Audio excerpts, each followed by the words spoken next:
lovely people. Hopefully you're having a wonderful day. I wanted to make sure I'm live here. It is Thursday, August 7th, and I'm really excited to be with you here today. I love the fact that we live in a time where we have this technology that we can connect and commune with people all over the world. God and Goddess, thank you so much for this beautiful day and all of the things that you continue to bless us with. Please lead and guide us and show us the way to be more like you. Help us to be kind even in unkind situations, and help us to become the best versions of ourselves possible. In the name of Elohim, I pray. Amen. Today is Mother Earth Day, so I wanted to put the screen on the screen here. Our God and Goddess, immanent and transcendent, send to all your angel of peace. To the kingdom of the earthly mother, send your angel of joy. I was just talking this morning about the unconditional love events that they want to put on here at the sanctuary, and the love breath that I've mentioned before, the idea of breathing in love and holding that in and breathing it out. We actually talked about the story of Lazarus and how Christ actually used a group of people doing that love breath to bring Lazarus back into his body after he fasted out of it. It was a very interesting story. That was part of the sermon to spiritual speakers, if you're interested in that. But anyways, I was talking about this love breath and just the idea of sending out love as a group to the earth in general. And I really love that idea because the earth and her inhabitants are all under so much suffering and darkness so often. And if we can send out love and joy energy, even just in our prayers and our daily thoughts, different ways, just little sparks of thought energy going out to brighten this place, it is much appreciated by all of us. So thank you for anybody that is doing that, and I will continue to do so as well. Oh, David D's already jumping the gun. How large a Nasarean gathering are you planning?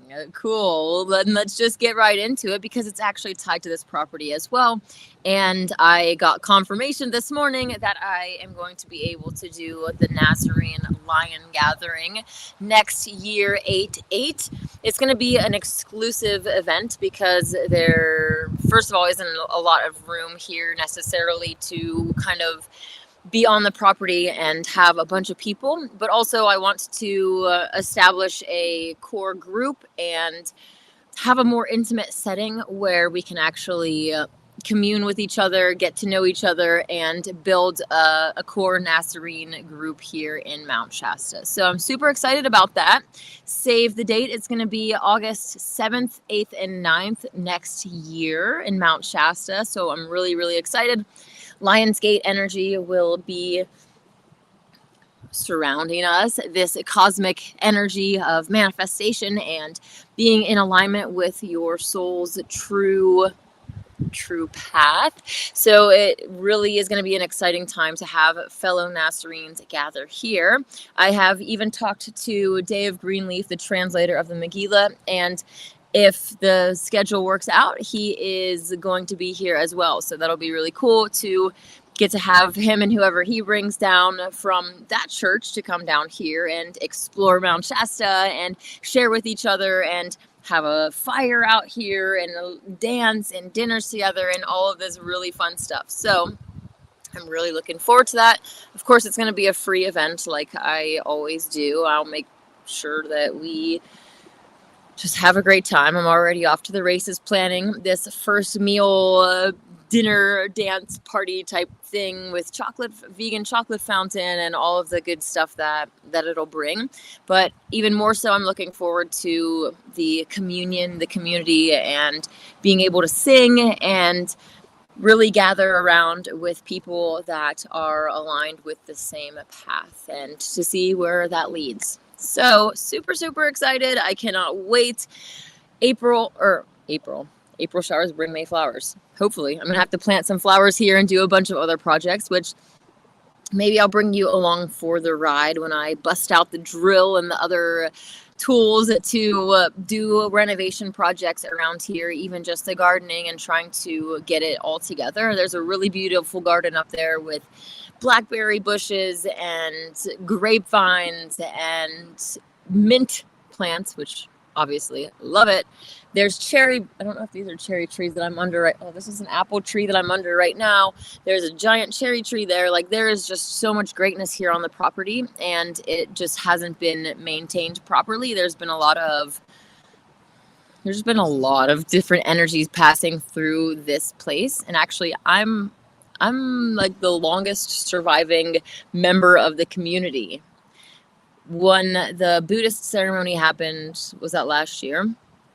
I was brought into this property, and literally everybody that was here managing or living or working or whatever has gone, and new people have come. I'm the only one that has stayed. So I'm definitely trying to pray and ask the divine if this is because it is their will, or if it's just kind of because it's just happening naturally because of all of the involvement here. But if it is their will that I take a more leadership role and help with the events and potentially help get this place in order to something really beautiful, I would love that, because the place is great. It just needs some renovation and some love and people that will pour into it without taking back all the time. And that's what's been happening. There's been a lot of people that came and managed and like stolen things and didn't want to do any work and all this stuff. So ideally, there would be a community here that had people that were motivated and wanting to pour into the space and have a nice space to live, give back to the place that they are living, because it's a great place and it has a lot of potential, a lot of room for growth, and I would love to be a bigger part of that.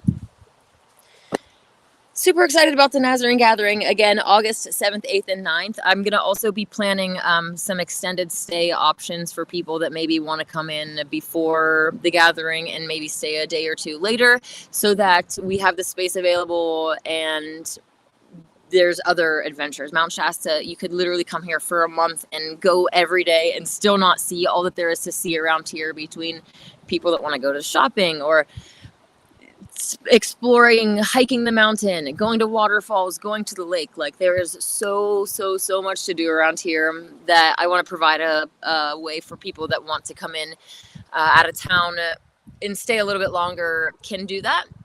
And then on the 7th, 8th, and 9th, it'll be there will be some adventures, but not some of the retreats that people plan here are just go all day, like, that's kind of an exaggeration, but it's just like one thing after another, and you don't have any downtime, and just I wouldn't like that. So I want to provide a different space, but also the option for people to explore more. So I am excited about that. If you are interested in kind of being on the list of people that can be considered to come to this event, as I said, it's going to be an exclusive event. Definitely reach out to me and let me know that you are interested. A lot of the things are still in the planning phase, and there's going to be, what I'm planning right now is that there will be some of the private stuff, but then there's also going to be an opportunity for an outreach to the community where, like, some of the teachings would be hosted in a public. We would post posters and flyers and try to promote and bring people in to have whatever ceremony that we are doing with that as well. So I'm really excited about the possibilities. So that being said, I don't really have a number in mind, but I'm going to be ironing out the details with Scott after a bit, so they say. That being said, I am still working on the full moon stuff, so I wanted to get into this reading very quickly. Not quickly, because it's a good teaching that should have its time taken. And I have already shared some of this with you, if not the whole thing, but recently I have been interacting with someone who is basically a Bible. They're using the Bible as a weaponized tool to, in this case, call other people demons for being vegan and defending veganism and using the Bible as justification to harm animals, essentially. And long story short, they didn't like the way that David D was posting in this group, and I just said, well, they're kind of acting in the same manner. You're not putting out honey to attract the flies, is what she was saying. You're kind of pushing people away, and she said that she's not trying to attract people to anything, or she's not trying to convert people or anything like that. And I haven't responded yet because I wanted to bring it back to this teaching from the Holy Megillah. This is chapter 16, and these are the young teachings, the very first teachings from the House of Butterflies, which is the first school that the children would go into as the caterpillar becomes the butterfly. This is the setting of the stage of these fundamental spiritual teachings. And I just really love this, and I think that my response to her essentially is that as Christians, or people that are going around talking about God and God's will, shouldn't it be our goal to attract people to God and godliness? Shouldn't we be interacting with people in a way that is going to enlighten them and pull them towards God rather than push them away? I just feel like that should be like a basic goal of Christianity and all of these other things. So anyways, I wanted to just bring it back to this teaching on kindness, because this is what they would teach the children. And we all kind of need to go back to that fundamental state. Frankly, all of us are grown children that haven't been able to have the time to express ourselves and grow up and mature, fully mature. It has been alleged to me before that the watchers say that the human doesn't even fully develop until around 200. So we're all just really prematurely aged because of our surroundings and our diet, right? Prematurely aged children that lack emotional intelligence and control and all these things because we haven't been given the tools and the know-how, the tools to do it, right? You're not taught emotional intelligence and how to express yourself in the school system at all, and that's by design. When we're trying to, especially in these contexts of teaching people and having religious discussions, if we are like attacking people and stuff, it's definitely not going to work. But even the people, if you are a Christian and you are a biblical Christian, I will say, I don't even want to say the word Christian because likely you're not even following the teachings of Christ, so that's not being a Christian. But anyways, if you're one of these people that follows the Bible and comes to interact with a vegan, when you're trying to use God to justify the animal abuse, you are turning people away from God, whether you understand or accept that or not. You're basically saying, well, God said that we can do it, and you're blaming God for all of these evil things that are happening when he doesn't want those things to happen. He's not okay with that. If you would take the time and put the book down and go into your prayer closet and actually ask God, do you want me to kill animals, or should I just find some potatoes to eat? You already know the answer, so why use it as an excuse? Anyways, when we're dealing with people, it's important how we interact with them, obviously. David D says, yeah, they called me David demonic. And the Bible narrative is twisted, right? Because Paul has saying that that veganism essentially is a doctrine of demons, a doctrine of devils. But veganism is exactly what God told Adam and Eve to do in the Garden of Eden. So if it's a doctrine of devils, then God is a devil in this. That's just how it is. It's like if A plus B equals C, whatever. You know what I'm saying? I'm not trying to get into all that, but that's literally what you're saying, whether you realize it or not. Anyways, let's get to the point here, because I actually have potatoes and carrots boiling right now to make some more cheese. This is at chapter 16 of the Holy Megillah, the Nasarean Bible of the Essene way, which is translated by Dave Greenleaf and available at Essene.org. No, I don't make any money off of it. Oh, hey, squirrel. I just think that this is a really great book, and I also need to tell you where to get it so that my channel can stay up. On the first day that Yeshua sat with Yakin in butterfly school, Yakin taught him the way of kindness. Yakin is his great-grandfather, by the way.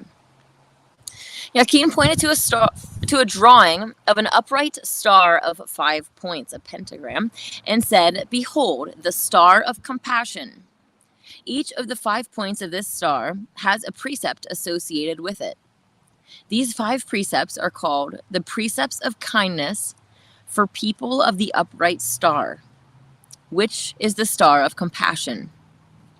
And this upright star is like unto the figure of a human, with 2 legs, 2 arms, and a head.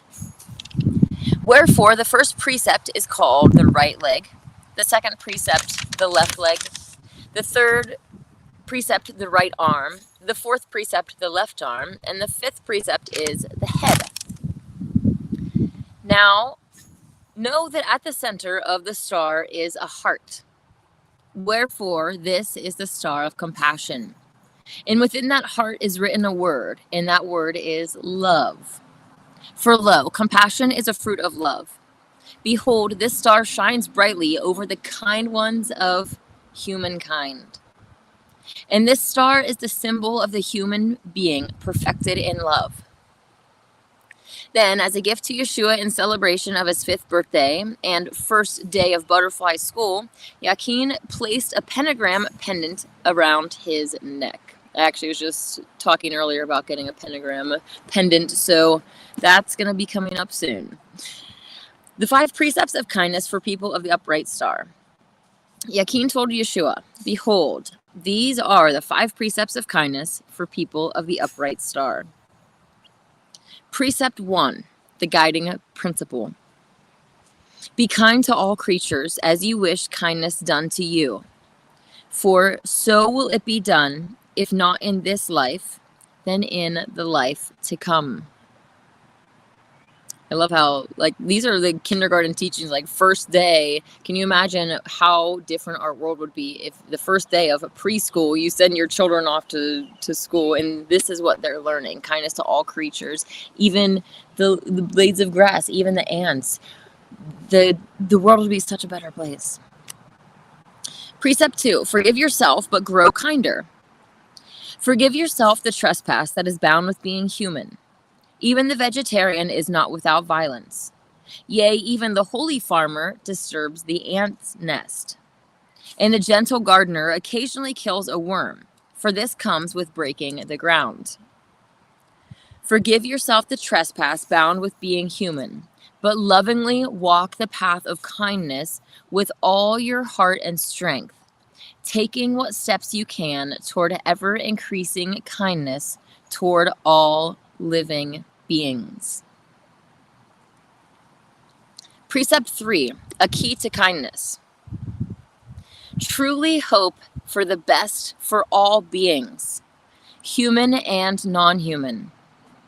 But know that what is truly best for a being, and what a being may believe is best, may not be one and the same.